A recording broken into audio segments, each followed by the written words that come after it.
With Craig Button, after the family feud last season, JT Miller returns to Vancouver tonight, now wearing the C with the Rangers. New York has 3 wins in 10 games, while Vancouver is outside the playoffs right now as well. So who's better off since the split, Craig?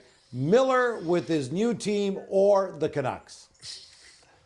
Well, Gino, it was a split that had to happen. So, both teams have to feel that they're both better off. The New York Rangers for getting JT Miller, he's now their captain. The Vancouver Canucks, who had a difficult decision to make, trying to allow Elias Pettersson to be the best player he could possibly be. So to say that one team is better off than the other, I think they're both in a place that they're very happy to be. Where they're not happy is where they're at currently in the standings. The New York Rangers simply don't have enough offense. They're struggling. You look at the Vancouver Canucks, who have had stretches of really good play and then some stretches where they weren't so good. They'd like to improve in that area. Adam Foote likes parts of their game. Mike Sullivan likes parts of the New York Rangers game. It sets up for a game where both teams are trying to find their way. So it'll be a good game. And make no mistake about it, JT Miller was a really good player for the for the Vancouver Canucks. And they're hopeful that Elias Pettersson can find his way to his previous form for the Canucks. Pettersson seems to be finding his way after a slow start, 6 points in his last 5 games. Given the fact that he was right in the middle of this, is he the player that needs to step up the most to try to make up for the offense they lost when they were forced to deal Miller to New York? Yeah, I think that's 100% fair, Gino.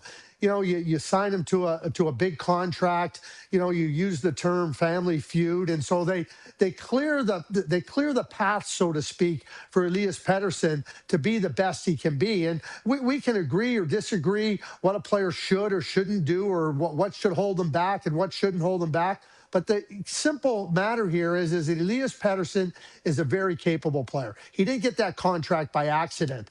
And watching him on Saturday versus the Montreal Canadiens, Sunday versus the Edmonton Oilers, I think there's lots to be encouraged about. He was engaged. He was initiating. We know he's got wonderful skills. He can shoot the puck. He can skate. He can handle it.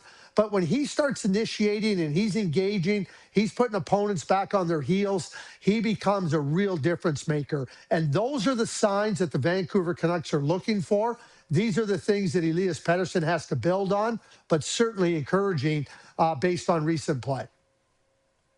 Rangers entered tonight's game having lost 6 of 7. Even worse, the last 2 losses came against a team in dead last at the time of puck drop. First the Sharks, then the Flames. They allowed 11 goals in those 2 games.